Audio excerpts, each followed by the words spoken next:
书房轻科学，大家好。最近的话呢，梅浆菌这个话题很引起大家的关注啊。那到底什么是梅浆菌呢？它有酶，它有菌，它到底是霉菌还是细菌？不过我想大家更担心的是，那如果我或者是我的小孩染上了梅浆菌，到底怎么办？那怎么样才是梅浆菌呢？那么首先我们先跟大家讲第一件事情，就是一般来说，台湾就算是到现在，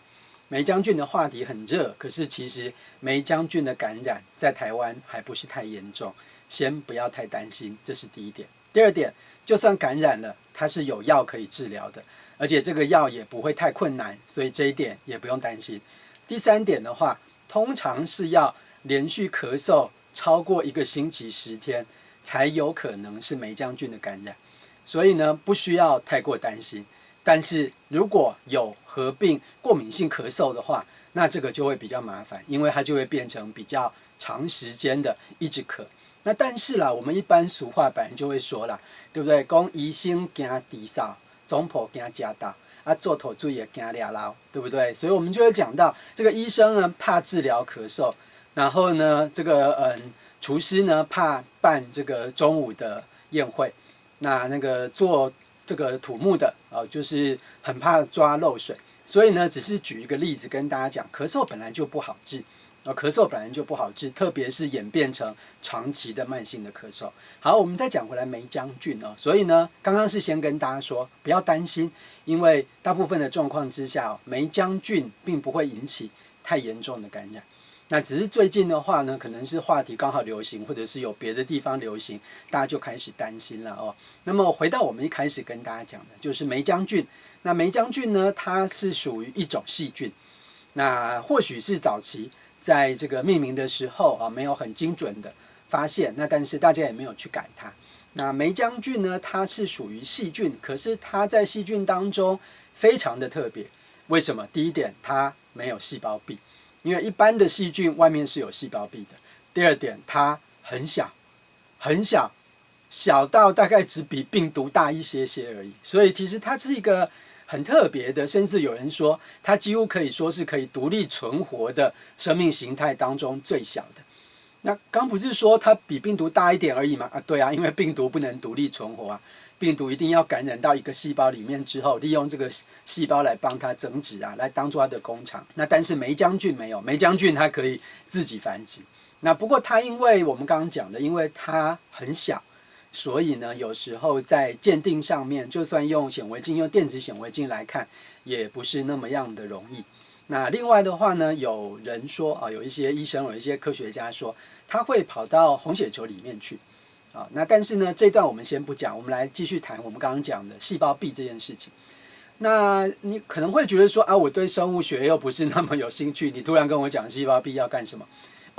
那是因为我们对抗细菌的药物，也就是抗生素当中，那抗生素最早期的发现就是弗莱明他发现了这个青霉素或者我们叫做这个 ampicillin 或者是 penicillin。那这个青霉素呢，它其实是它能够抗生它能够这个对抗细菌的增生的原理是在于抑制细菌细胞壁的合成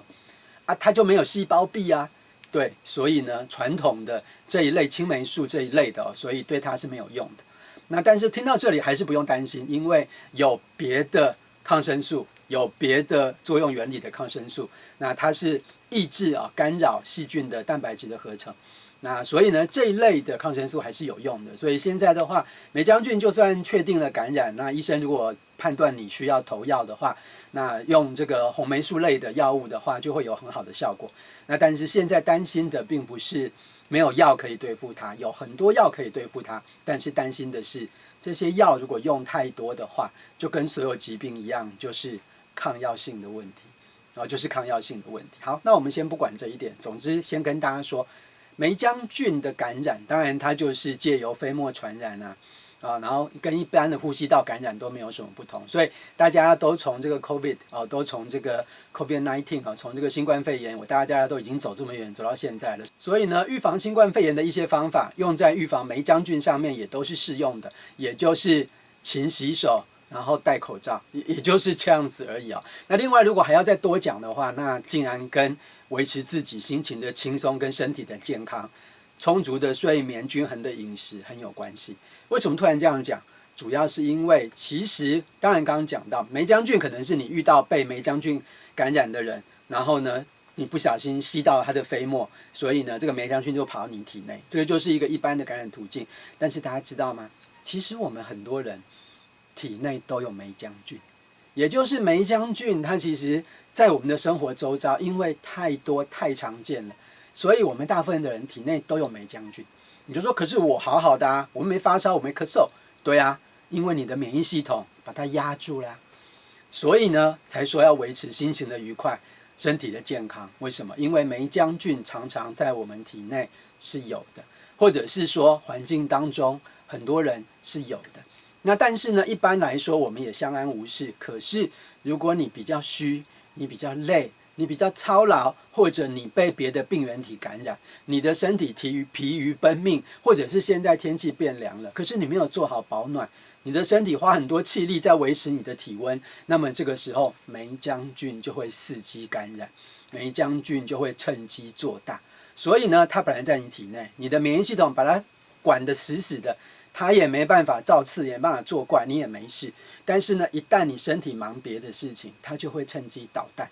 所以呢，很多人会说啊，我口罩戴得好好的啊，难道要担心吗？嘿，有时候要担心哦，因为回到我们刚刚讲的，梅将军可能在你体内都有，在你我生活周遭的亲友体内都有，所以大家是很容易接触到梅将军的。重点是在于平常我们就算体内有梅将军，也不会有病症，也不会影响你的生活。就算是它轻微的感染，你大概就觉得身体不大舒服，喉咙痒痒的，因此才会有人说梅将军感染出来的肺炎，又称为 walking pneumonia， 又称为会走路的肺炎。这是什么意思？就是你好好的，你被梅将军感染了，可是你身体健康，你一样可以上学，你一样可以上班，你根本什么问题也都没有的样子。可是毕竟你还是一个被肺炎的病原体感染的人，所以才说就算你被梅将军感染了，你还可以一如往常的生活，还是可以自由自在的走路去你什么地方你想去的。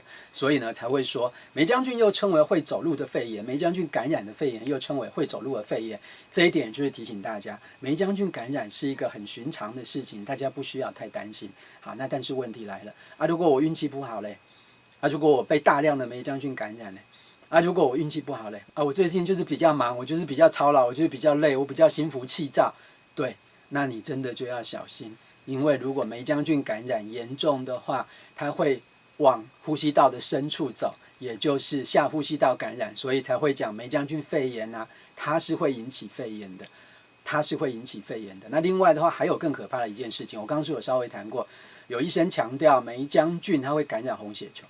那但是呢，就算它不是感染红血球，因为我看有不少的这个文章提到它跟红血球表面的抗原跟引发我们体内的抗体跟我们红血球之间产生一些不好的现象有关系。那多不好呢？也就是梅将军感染竟有可能会引发我们的抗体会攻击红血球，可能会引发一些溶血的问题，会引发一些贫血的问题，那这个就很严重了。那另外的话呢，也有医生他用很有趣的比较偏我们传统医学的说法，他说梅将军梅跟将就跟潮湿有关系，所以呢我们要怎么样摆脱梅将军，就要跟不要那么潮湿有关。而他所谓的潮湿，从传统医学的角度来讲，就是体内的湿气，然后另外的话还有生活周遭的湿气。所以要怎么样运动，要怎么样健身，怎么样维持自己好的健康状况跟好的心理状态。另外的话还有环境中要记得除湿，